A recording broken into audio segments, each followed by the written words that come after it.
green apple. I'll just reiterate what Cara said, that if you've been enjoying Zoom events, like watching authors talk about their books, do try to support the hosting organization and buy books from them, whether it's the one that the author you're listening to has written or somebody else's. Just do support your stores, because this has been a bumpy time for them, as you can imagine. Anyway, it's a real delight for me to be here with Marie. I feel like I've been having this conversation about Maria's book with her for really kind of more than 4 years now. You know, when Marie and I first started talking about it in the middle of 2016, it was sort of months before the disastrous presidential election, but it had been growing out of some long standing questions that she'd had. I see this book, you know, Graywolf was sort of, there's a funny publishing story here, in that Graywolf had published Marie's first novel, Picking Bones from Ash, more than 10 years ago now, I think it was. And 11 years ago, but who's counting? And our publisher, Fiona McRae, had edited that book. And then Marie, we loaned Marie to Norton for a book, a wonderful book called Where the Dead Pause and the Japanese Say Goodbye, which was a book about her mother's family. Her mother is Japanese, and Marie's family has run a Buddhist temple there for years. And that was a book about grieving, about the Fukushima disaster, about her Buddhist temple her family has run in Japan for generations. And when Marie started telling me about this book, I saw it in a way as a kind of bookend to that one, although I think they're very different books.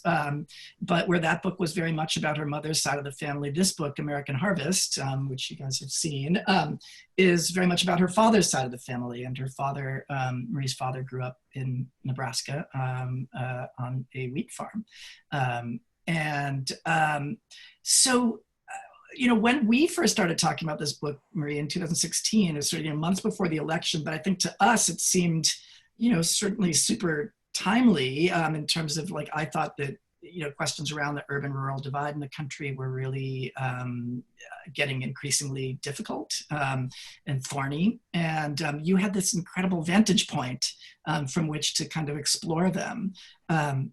But I think, like the best sort of essayistic nonfiction, it's a book that grew out of questions that you've had. I was wondering if you could describe for us some of the questions that you'd been asking yourself and also asking within your family, and then what tipped you over into writing a book about these subjects. It was also, the questions were a little bit different than where they ended up as you wrote the book, but maybe talk about where you started. Well, it's funny. Isn't it funny to think about it, actually, that the first time you and I spoke about this was before the 2016 election, when we really couldn't have imagined that Trump would be elected. But at the same time, I was having these conversations with Eric, who was so prominent in the book, and he, you know, he wasn't sure. He really thought that this was a possibility, that Trump would be, and then he turned out to be right, that Trump did get elected. I was framing some of the issues in the book around, and I do lay it out in the book. I was asking why, when I'm on the farm, I'm surrounded by people who are Christian, who are devout Christian, who are, you know, not people who I'm around when I'm in the city.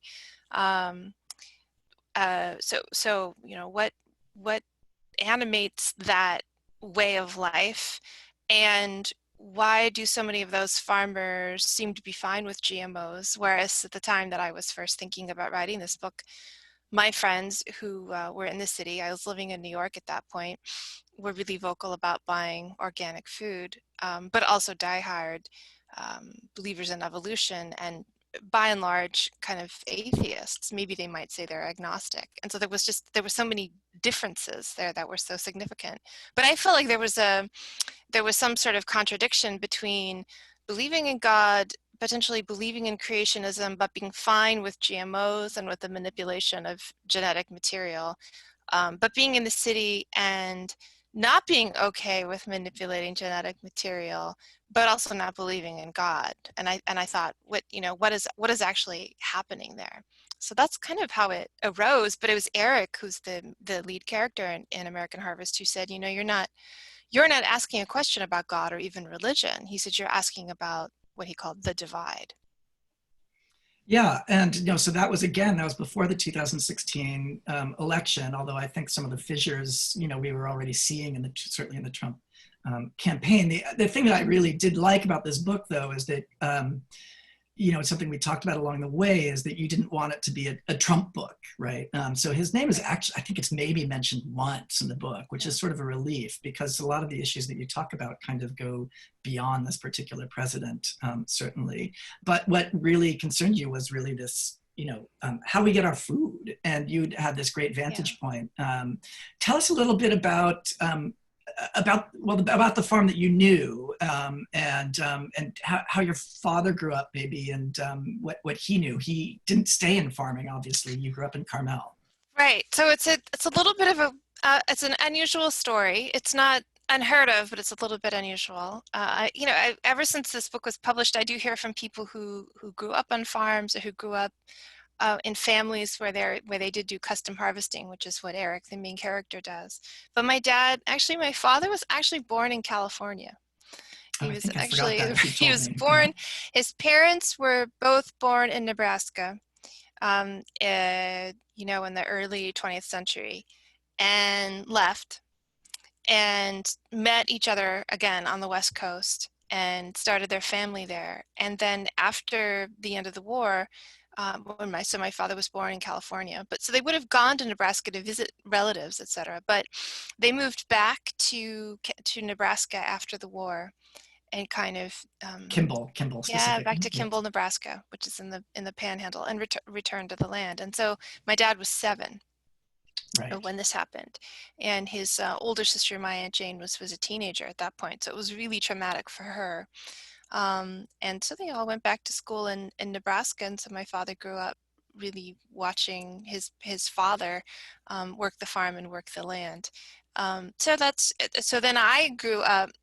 We were back in California. I was born in California, but we would go back to Nebraska in the summer for harvest. And I saw my father or his brother kind of take turns going in the spring and in the fall to inspect the crops and see how they were doing. And I was dimly aware that we had people who we worked with, who called all the time, who my father spoke to all the time, about what was going on with the fields and how the fields were progressing and what the moisture level was. And then they would sort of have this bird's eye view. And my father and my uncle would talk about, well, there's a drought in this part of the world, or the Russian wheat crop isn't looking particularly good, or there's been a fire in Australia. And so they were always talking about world events and how that might affect agriculture and thus the price of wheat, and consequently whether or not this crop that we were growing was going to have any value. So I heard them talk about this all the time. And the process of writing a book allowed me to kind of understand what those conversations had always been. And after your father passed away, I mean, did your sort of guilt or feeling of obligation about needing to learn more about this drive some of the questions that you had? I mean, some of these questions you've been asking a long time about GMOs and organics. I don't know about guilt. I mean, I think there's probably a degree to which just not wanting to understand his life better, or wanting to in some way feel like I was continuing his story, probably drove some of why I was spending time on the farm, and knowing that the people who he worked with knew him really well, and that he loved those people and had great respect for them. And I wondered, well, what was that all about? Because farming as a way of life was completely different than the way that I was living in New York City at the time. But your father told you there was one person you could trust. Yeah, so there were 2. He said he could trust. I think I call him Ray in the book, and Eric, who's the harvester, the gentleman who actually for over 30 years has been cutting all of the wheat on our farm. And my dad would say, he used to say that he would sell the farm before he passed away. And then toward the end of his life, he said, well, it really runs itself. You'll be fine. You can just talk to these 2 guys and they'll help you. So that was kind of like the last bit of advice that I got, and I went with that. So my favorite narrative nonfiction books usually have sort of exceptionally interesting people at their center, and you were blessed, although it wasn't providence or a stroke of luck, but probably a talent for identification of a good story. You were blessed with terrifically articulate and winning protagonists. So tell us a little bit more about Eric and what a custom harvester is, because that's really what the book the structure of the book is around the job of custom harvesting. But maybe tell us a little bit about Eric and Justin, who are at the core of the book. So, I mean, I will say that Eric and my father were really good friends. And my dad had definitely had an eye for people. He was very interested in people, all different kinds of people. He didn't adhere to like one educational class. He was always, and I think he really, I was very profoundly affected by him. Like we used to joke that the highest compliment that you could ever pay anybody in my family was that they were interesting. Not that they were, rich or good looking, but so-and-so was interesting. And this was highly prized in my family, to find somebody who was interesting. And so I think it's not by accident that the people who are featured in the book and that my dad worked with were really good people, but also interesting people. Eric, somebody my father met over 30 years ago. When you have as much ground as my family did, it's challenging to cut it all. How many acres? So yeah, it has fluctuated, but when both my aunt and uncle and my father, that's not both, that's all three, but when they were alive, there were over 7,000 acres, and then half of that gets planted with some kind of crop every year. So we needed to cut a little over 3,000 acres every summer. And it's a little bit of an oversimplification, but that's basically what would happen. And then, everything ripens around the same time, and then you are hurrying to get the crop out of the field before a hailstorm or before it rains or before it's destroyed. And so the way that you do that is with really powerful machinery, the combine harvester, which is extremely expensive, and it can be cost effective for farmers not to own that equipment, because each one is around $250,000 to $300,000 a piece. And so what farmers like my father would do would be to hire a crew, a custom harvester, who would come through with 3 or 4 combines and cut it and get it cut quickly. And we had relationships with people over the years who knew our fields and who would come through summer after summer. And Eric had been doing that for now for 30 years. He's also a farmer and owns ground with his brother in Pennsylvania, and that's where Eric begins his journey every year, driving from Pennsylvania to Texas with his equipment. He saw an article in the National Geographic when he was 17 on custom harvesting, and that's what instilled in him a desire to become a harvester. He has not been to college. It was funny, a couple years ago he came to see me in New York City, and I kind of took him on a very brief city trip to introduce what my world was all about, and he met a couple writers and then went off and read one of their books. And I remember him texting me and saying, "Marie, this is the first book I've read since I was in high school." And that had been 40 years or so. So very, very different. There's a terrific scene in the book from that visit where he walks through Whole Foods with you in Manhattan, I think. I think it must have been that visit, and his sense of what people buy and how much they pay for it was, he was bemused, I guess might be one way to put it. He was, and I remember his wife Emily was with him, and then I saw her. We went out to dinner. I said, okay, we're going to go to a fancy dinner because food is a big thing in the city, but it's not the kind of food that you are accustomed to. We would talk a lot about food, and I remember, I think it was Per Se in Columbus Circle, and for some reason that year on the menu they had donuts, but it was like a high-end version of it. So I was trying to explain, this is a high-end version of a donut that's dipped in chocolate, but it's fancy and it's supposed to be ironic. There was like all this stuff that I had to explain around the meal.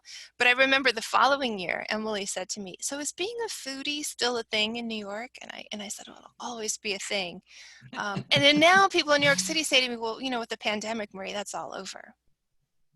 Yeah, right. I mean, so far, yeah. The other character in the book is so, Eric has been a figure in your family for decades now. He's cut your family's wheat for a long time. But the other I can never quite decide if it's Eric or Justin who's your Virgil in this book, but maybe together they are both in some combination your Virgil, who kind of shows you both about farming and about Christianity, really. So tell us a little bit about Justin, because he's such a big figure in the book. So Justin is Eric's son, and in the book Justin is 23 years old, and he is really the only other than his mother, the really only other college-educated person who appears in the pages. And he's also a reader, goes to a Christian university, and I had met him when he was a child, and he had at one point thought he was going to become a pastor. And prior to the events in the book, he had been to Germany on his mission, which is what a lot of young Christians do. They go on a mission, and had a big crisis and come back, and then had this extraordinary questioning of his faith and what it meant, and what Christianity was, and what God was, and what hell was, etc. All of which he explained to me. And then through that questioning process, was able to really teach me what his world of evangelical Christianity is. Both he and his father, you're right, kind of open that up, and then are then able to interpret what I'm seeing to me. So, we would go to a church service, and I would say, I really don't understand what's happening. And Justin could tell me, like he could translate into, normal English, what I You can thought tell of as maybe that I kind of want to skip forward before I go back to the thing I wanted you to read. But Marie spends a lot of time in this book going to church every Sunday. It's sort of interesting because there are a lot of contract harvesters out there who cut people's wheat, or custom harvesters rather, and they work 7 days a week during the harvest, just trying to get all of the wheat in before it gets rained on or rots or what have you. You got to get it when it's right. But Eric and his crew never worked on Sunday because they would always go to church. I want to say religiously, but I guess I mean that you can literally. say that they religiously go to church. It's accurate, right? Yeah. So Marie spends a lot of the book sort of every Sunday kind of just, going to church with them, and found really encountering a huge range of kinds of Christianity, which is no surprise to probably a lot of people, but was a surprise to Marie, and a surprise to some other people, just both in terms of the denominations, but also in terms of the style. Yeah, it was really fascinating really fascinating to learn about the diversity within this world. And could you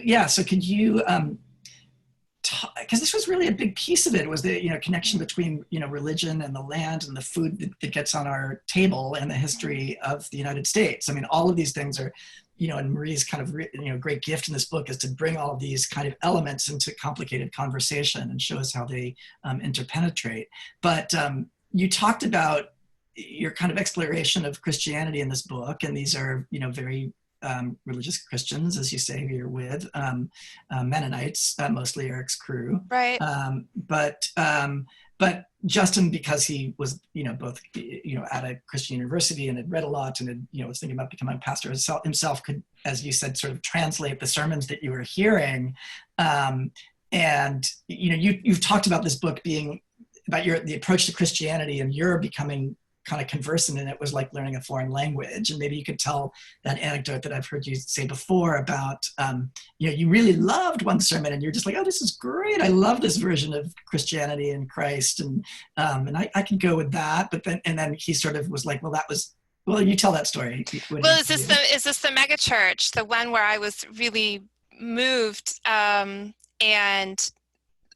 we had been to a series of country churches in Texas, and I would leave them completely confused, not knowing what had been talked about. And Justin would say, well, you have to understand that there are certain key phrases that are said in these church services that mean something to us, but that might not mean anything to you. And I think one of the phrases that was used a lot was, we have to restore the church, the restoration of the church. And I would wonder, what does it sound like? That sounds like some sort of home improvement project, and the church looked fine. So I didn't know what those. And now I've come to understand, what that's supposed to mean, or sort of what it's getting at. But we did go to a big church in Oklahoma City, and Justin said, I think you need to see this mega church. And it was one of these churches with a lot of lights and cameras and warm-up pastors and a huge PowerPoint projector and video. And I was really moved by it. I was aware of the fact that I was being, emotionally manipulated through this. And Justin said, well, this is what we call it. So. Yeah, he said, well, yeah. I mean, it was kind of a relief. At least I knew what was happening. But he said, this is a seeker sermon. This is the kind of thing that's intended for someone like you. It's intended to get your attention. And then the following Sunday, we were back at yet another small country church, which I couldn't understand at all. So I realized, yeah, they are speaking a completely different language. Yeah. And if I want to understand what's happening, I have to understand what that language is. I mean, it would be, it's very easy to say, well, this is stupid, but I thought if I'm going to make a judgment, I actually understand what's happening so that I'm, conversant within this world. So just so people can understand the structure of this book, for those who haven't read it or aren't familiar with it, basically the structure of this book is Marie goes on harvest and follows the trail of ripening wheat from Texas to Idaho, stopping at her family farm kind of in the middle in Nebraska. And then kind of just essentially just sort of traveling, she was embedded with them, I guess would be the one kind of journalistic term. But maybe you just give people a little flavor of the book. You could read those couple of pages we discussed at the beginning of chapter 2, just to kind of show Sure. people what this thing is and what these machines look like. Okay, so this is just a few minutes of chapter 2. Eric's annual route always starts in Texas because that is where American wheat first ripens. The crew will follow the wheat belt continues to mature. The wheat ripens at a rate of about 20 miles a day.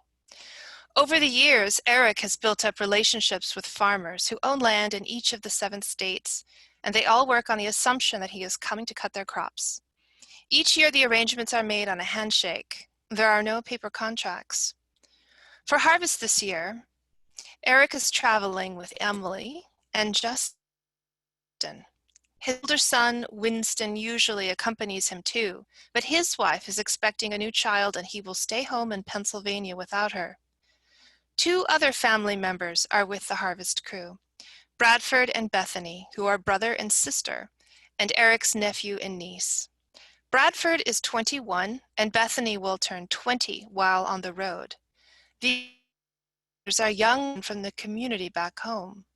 Competition to get into Eric's crew is fierce, and most of these boys will have called a year in advance for an interview and a chance to participate. Rain or shine, they will be paid a daily flat fee and will be fed, housed, and given a chance to see the United States. This year there is Luther, the oldest at 25, Michael, who is 22, Samuel, who is 22, and Amos, who is 23. This is the first year that a woman has been part of the group. Bethany and I will share a trailer that Eric has purchased.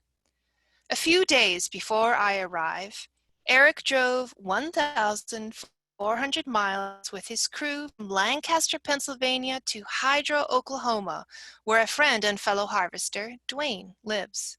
The combines and tractors were all ferried on the backs of flatbeds hauled by semi-trucks. Eric dissuaded me from making this drive and asked me instead to fly to the Will Rogers World Airport in Oklahoma City, pick up a rental car, a small SUV that still feels larger than anything I'm used to. I drive through a heavy rainstorm, and after it passes, I see a rainbow in my rear view mirror. Eric has given me directions. I thought that when I asked for a landmark, he would direct me to something like a McDonald's in town, but he does not choose a place whose logo juts obtrusively out of the land. His instructions imply a faith in my powers of observation. He has told me to look for a bridge where there's work being done, and that once I see the bridge, I will see 2 combines. Along the way, I pass signs for Halliburton, Hobby Lobby, and Trump Pence. And then I turn off the interstate and there is the bridge with yellow tape, and there are the combines set up on trailers attached to 2 semi-trucks. The rigs are parked on a farmer's gravel lot by an unused barn. The rain has now completely passed and the combines gleam in the sun, a glossy, confident red against the green and gold landscape. Each combine costs anywhere from about $250,000 to $350,000. With its hydraulic lift and changeable header, a combine is about as close to a transformer as you will find in the real world. Each one weighs nearly 30,000 pounds, which means it must be carefully placed on the back of a semi-truck to be hauled across the country.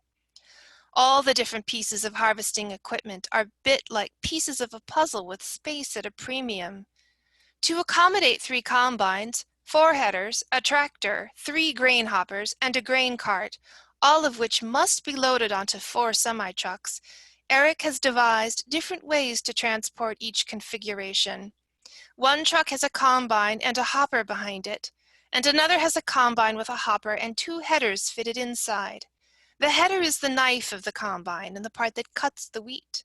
This particular hauling method requires that the combine face forward, and when I arrive, Justin is wrapping the front windshield with a thick plastic sheet for protection. "One rock," Eric says, "and that glass shatters into a million pieces, and it's miserable cutting without a windshield." We stop there. Thanks, Marie. I just really wanted to give people a little bit of a flavor of what the book feels like on the page. And there are a couple of things that Marie does in this book that I just adore. She writes about the machinery really well, and about the work, about manual labor in a way that's just incredibly vivid and really compelling. I always just kept on wanting to see the machines and the guys working in the book. And there's, there's a lot of work to be done. You're invited. Yes, they're exactly. out there now. I got a text yesterday from Idaho with the entire crew and some of the farmers lined up. So they're yes, I mean, as people can imagine, the harvest does not wait for pandemics, so the wheat still has to come in. And so the other thing that Marie shows really, and you can get a little of a flavor of it, what it takes to get our food on the table. And I think a lot of certainly people in the cities don't know. It's been really interesting. I've had kind of a lot of offline conversations with people, and people have very different reactions to this book depending on what their relationship is to what we call the center of the country. And I had a conversation actually with somebody the other day who said to me, it's fine that you have an interest in this part of the United States, but I've completely left it behind. And I said, well, that's fine. You can have whatever relationship you want to with the center of the country. The only thing I would say is, if you live in the city, there's a very high likelihood that your food is coming from people who are completely different than you are. We aren't generally making food in the city. That is coming from another part of the country. And so that is the one thing that I really wanted people to understand. That it is people who are likely very different than they are who grow and raise the food. Very often they do it because they love to do it, and that we actually, we do have this interdependent relationship with them. But it's interesting because throughout the book, I would say this, and then throughout the book, as you know, Justin would then turn around and say to the other farmers, "You farmers must understand that if it weren't for people in the city, we wouldn't have anybody to sell the food to." There's a terrific scene in the book where and I think, a lot of the guys on the crew are, do feel sort of looked down upon by people in the cities and, or by people with, college people maybe. And, but there's a great sort of scene where they're kind of like, well, when the apocalypse comes, they'll need us essentially, because we know how to do things, right? They know how to fix things. And I guess there's also a lot in the book about people who are handy, who know how to fix things. And I think some of the scenes of the guys on the crew fixing things, literally kind of, something breaks and they'll weld and smelt and weld a new bolt, out of, which to me is sort of no different than performing in magic, like conjuring something out of thin air. No, it's really true. It's interesting. There was a period of time, I think, where more people had those skills, and they've been lost really quickly, in a generation. I mean, my dad, I think watching the men at work made me think a lot about my father and some of the ways in which he related well to being in California, because he was in a place that had a certain kind of diversity that made him comfortable, but at the same time, he also felt out of place because he was one of these guys who was not really comfortable with the service economy. If the car broke, he wanted to fix it. He wanted to fix the things around the house. He wanted to do everything himself, and that's a reflection of the culture that he grew up in. So, you try. This book was really it's both been the same and different than your other books in certain ways. I mean, I think when you first started this book, I think you thought you were going to write a kind of fly on the wall, straight journalistic account. And Yes. you thought, well, I have access to this world, and I'll just use that to write this straight journalistic account. And you certainly do try, I think throughout the book, to maintain a sort of a neutral stance. You know, you have this kind of a foot in each world. You grew up with some of these people and know them. And you're able to see, in that sort of detestable phrase, both sides, but I think in a real way, in a real legitimate way. I think you try to kind of see things through different people's eyes. Do you feel like that neutrality is kind of possible, or what were the challenge? I mean, in this book has a sort of an almost new journalist aspect to it, in which the reporter starts telling a story, but then they become part of the story. Right. And maybe you could talk a little bit about the challenge of that, and also had to do with the fact of your own difference from these guys on the crew. Well, I mean, I think a number of things about that question. First of all, I was never attracted to writing about myself. I never felt like my self was so fascinating, or I wasn't interested in spending a lot of time with myself on the page. At least that's how I thought of it. That. Uh-oh. Marie just froze for me there.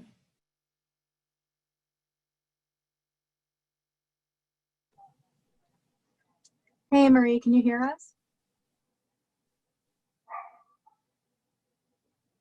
I fear that Marie's frozen. So, well, I'll just keep talking for a moment while maybe Marie reconnects. I don't know if Marie, if you can hear us, maybe you want to hang up and come back on. But I'll tell people that I was going to talk to Marie for about another 5 or 10 minutes or something, and then we could take your questions. So if anybody has questions, you can sort of throw them into the Q&A chat.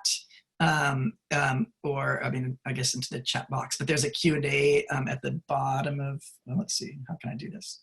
Right about there. There's a Q&A box that you can throw your questions in, and if you have any, you can kind of line them up on the screen, and then we can just take them as they come. It sounds like Marie's trying to log on here. Yeah. Go ahead, Cara. Oh, I was just going to say, while we're waiting for Marie, Ethan, if you wanted to talk to us about kind of how you came to American Harvest, or what your involvement in it was, that'd be great.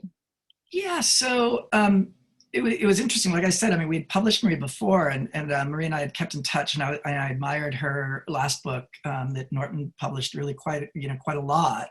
And so we just kept in touch over the years. And then she told me that she'd had this idea about wanting to write about her family farm, which she'd been sort of thinking about for a long time, but didn't quite know the angle for.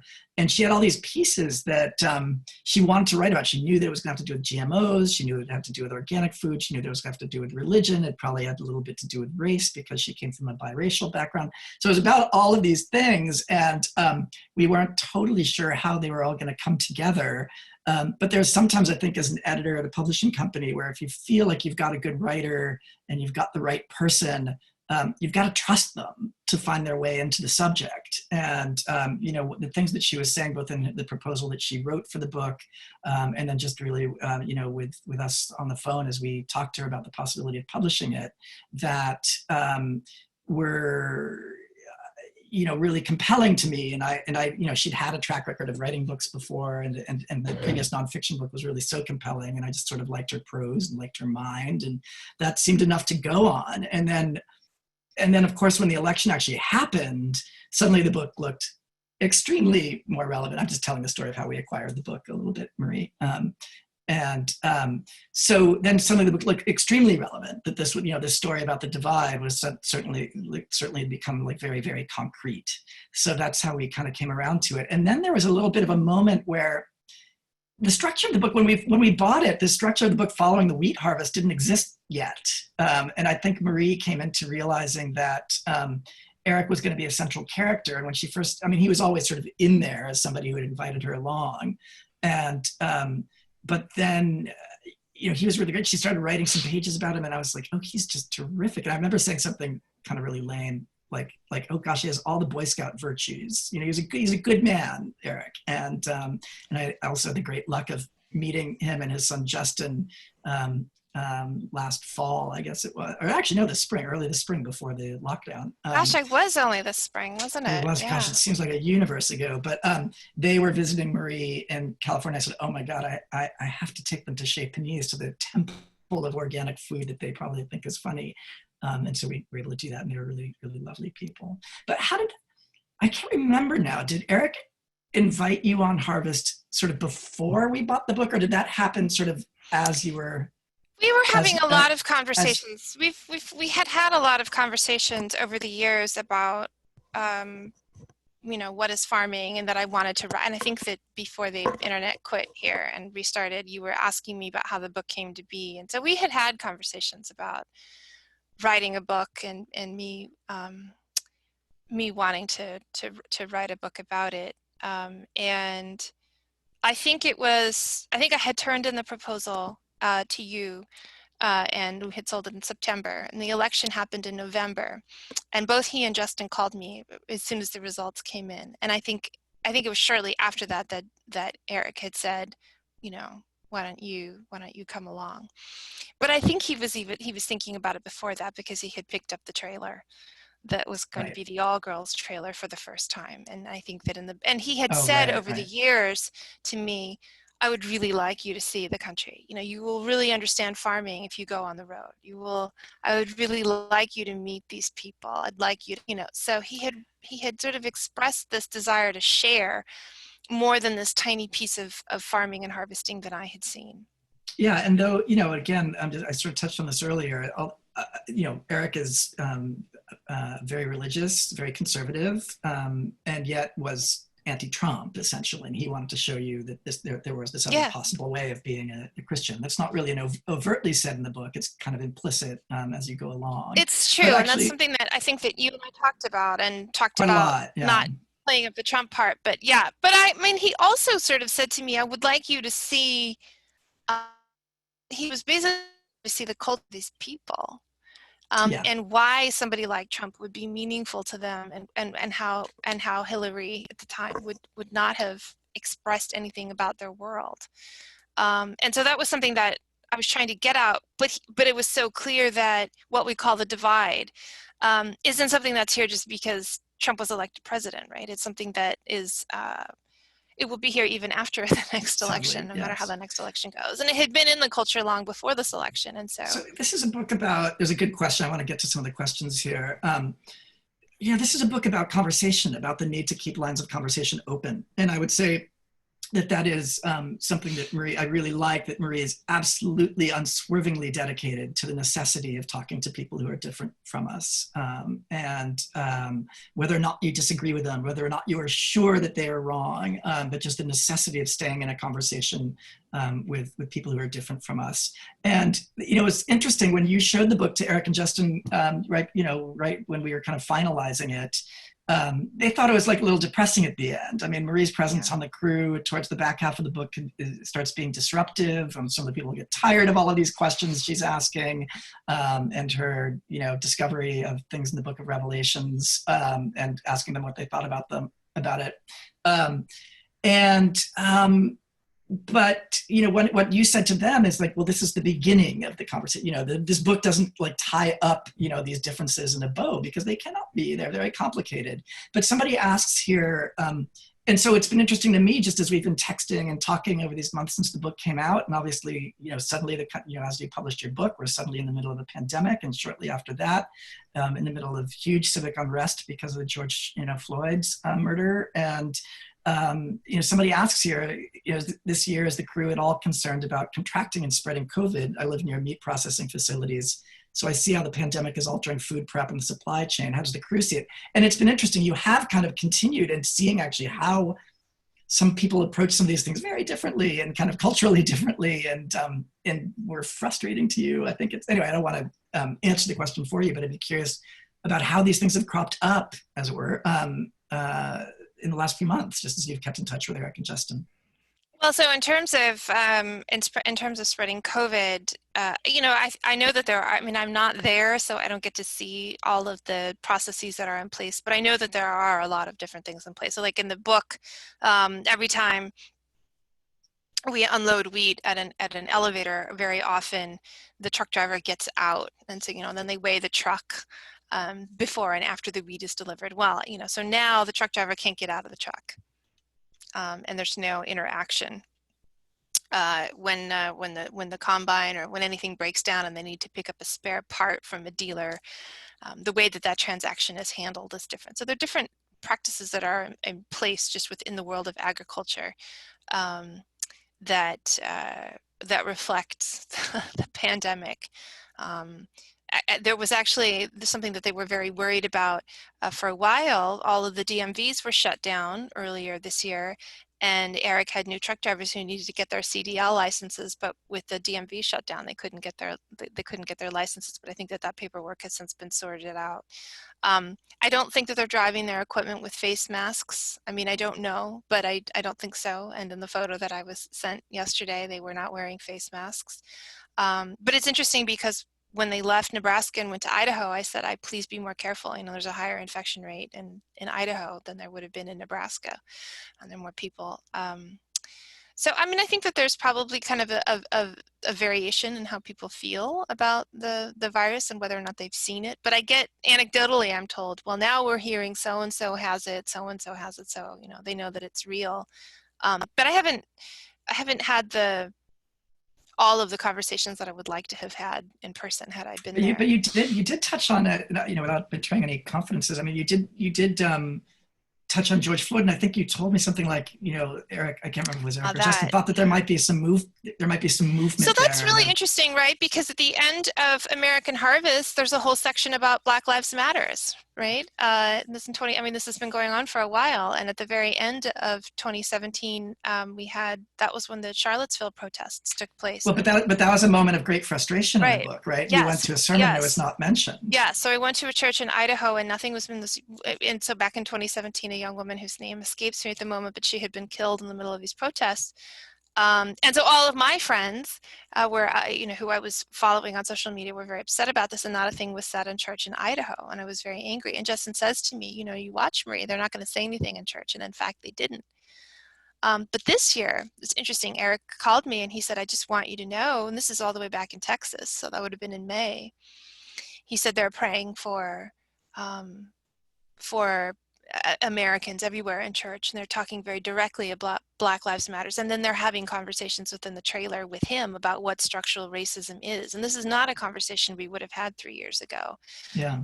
And he was finding a way to talk about it with the young men on his crew to understand what the protests were. And he was very specifically focusing on police brutality. And then Eric was also out in town talking to law enforcement in these small towns in Texas and in Oklahoma, kind of trying to find out what law enforcement had to say. And then he would call me and say, they're very upset. They don't want people to feel that the police are not here to offer them some sort of protection, and they recognize, the people he was speaking to anyway were saying that they recognized that there was a problem. So there was a whole different level of conversation. It really revealed to me the degree to which I guess the activism had penetrated this level of our culture, this part of our culture that was really sealed off from it and didn't want to have these difficult conversations. And I'm not surprised that Eric was trying to find a way to talk about it with people and to be productive. And the interesting thing about someone like Eric is if he's not somebody who's going to be interested in Black Lives Matters today and then forget about it tomorrow. It will be something that is part of sort of the part of the way that he carries himself.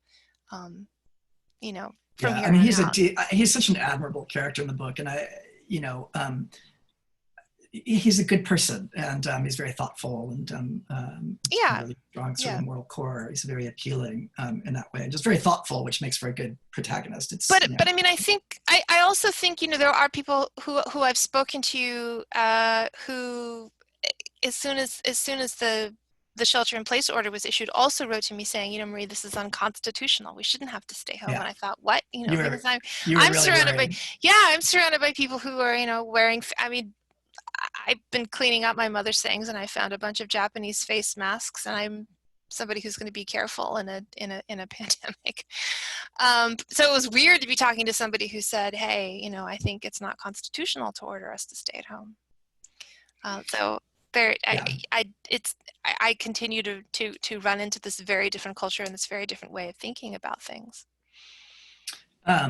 So somebody else, I want to come to more, you know, please do continue to add your questions in the Q&A box there. And we were actually kind of, one of the questions that's in here for you was, this is sort of where we were headed before you got cut off, but somebody said, I'm interested in hearing more about how you situate yourself in the story.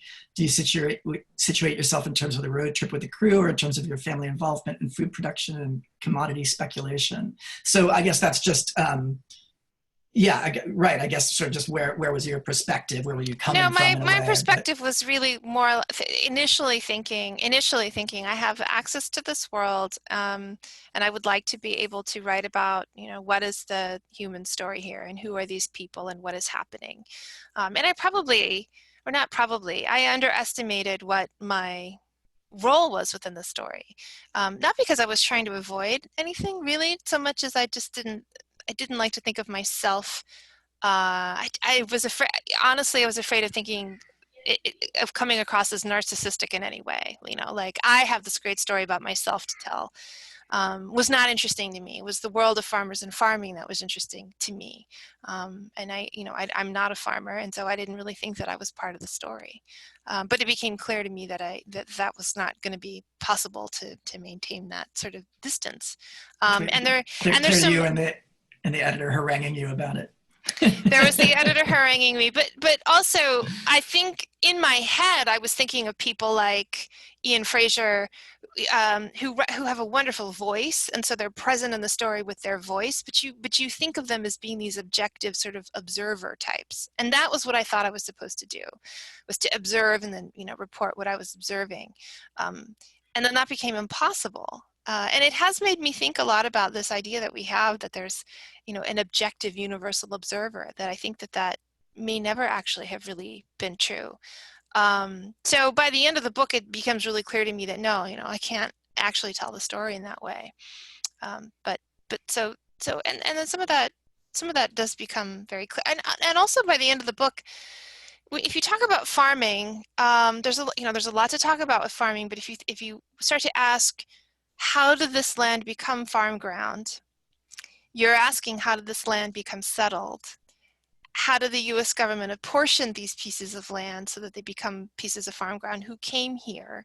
And then you run into really uncomfortable and upsetting history, which is actually quite recent, you know. And so then I had to relay that.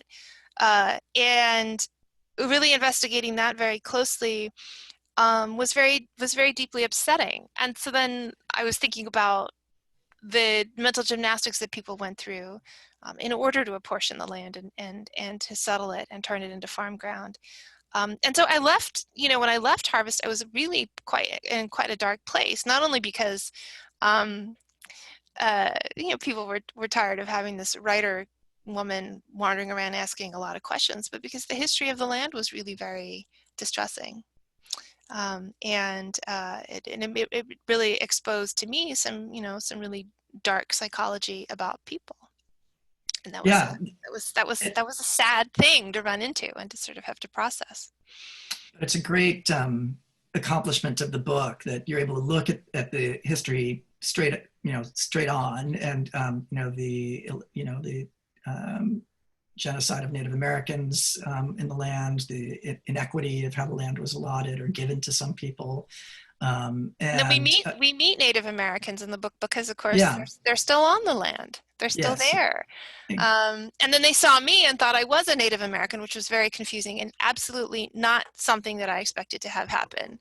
Yeah, so Marie is continually mistaken in this book. It was another reason that it was impossible to keep her out of the story in a way, because just her presence affected it. And I guess what my observation was, you know, as much as these guys all have tools that they use, and they use the best tool at hand, it seemed to me that Marie had this tool of a writer, which was herself, who was kind of interacting with the story in a very particular way that illustrated what the story was about.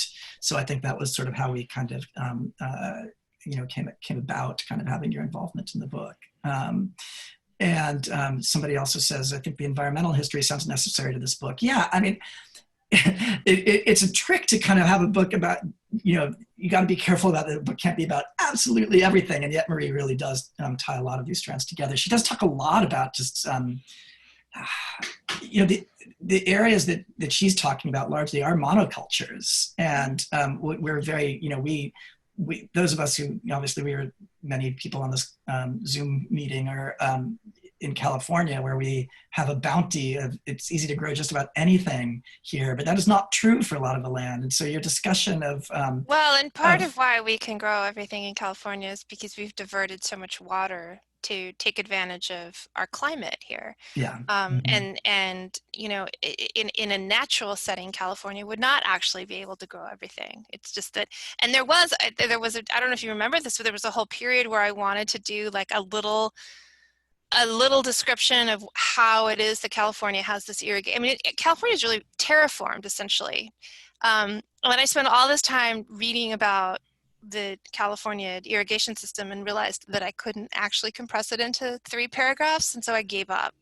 Every once in a while, Marie would ask me something like, do I need to tell the history of Protestantism in America? And I'd say, no, just little bits, you can't do everything. But I did want to, say that one of the reasons why it was so valuable to divert so much water into the Central Valley was because the climate is so extraordinary for growing everything. I mean, I think about that, I'm growing my vegetables here, and I screwed up how I grew my beans the first round in a way that I won't tell you because it's so embarrassing. But so I thought, okay, well, I'll just plant more beans. Well, I'm going to have a long growing season because it's California. Other parts of the country would not be so forgiving, but we'll still be probably warm through the beginning of November, so it's okay that I messed up my beans. I'd love to take another question. I guess there's one more in our Q&A here. Marie, do you consider your family's 7,000 acre tract part of Big Ag? I don't know. I don't know how to answer that. It's not a big business. I mean, it depends on what you mean by Big Ag. Nebraska is one of, I think it's 7 states that doesn't allow corporations to own farm ground. Like, you have to be a part of a family, and there are many reasons why the 7 states that pass those laws, and it's not all attractive. Because they also won't sell farm ground to people who are not Americans, or allow non-U.S. passport holders to own farm ground, which, if you were my mother with her Japanese passport, was a problem. So we were a large family farm, but it's funny, I would talk about it with Eric, and he would say, well, Marie, there are farmers who own far more farm ground than your family does. Did you freeze again? No. Okay, good. Okay, no, you're just sitting. I'm just sitting very. I'm okay, good. Still inattentively.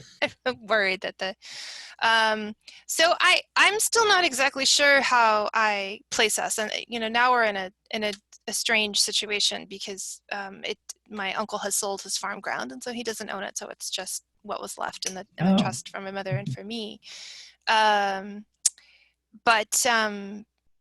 Yeah. Did Eric end up? Eric actually owned some of that. Eric bought the land. Right? Yeah, it was sold to Eric. So Eric now owns the land that belonged to my uncle and to my aunt. And I think that's in the book. That so yeah. Well, I don't. If there are no more questions, I don't want to keep us too much past 6 here. So I can turn it back over to Carr. Great. Thank you, Marie. That was fun to finally do. We were supposed to do this conversation back in March live at Green Apple Books in San Francisco. Mm-hmm. So I hope we will get to do something live for your book at some point. But thank you, Carr, and thank you, Green Apple, and thank you, Marie. Thank you. Thank you so much. Thank you so much. Thanks, everybody. Yeah, Thanks, Ethan, it's always Dakar. a pleasure. Marie, it's very nice to meet you. Thank you for sharing time with us. I'll just show the people this book once more, American Harvest. Thank you so much. It was very informative, and I love the narrative structure. It's great. Thank you for sharing your time with us, both of you, so and much. to all of you out there on the internet. Thanks very much. Thanks for attending, everybody. Yep. Thank Thanks, you. guys. Bye.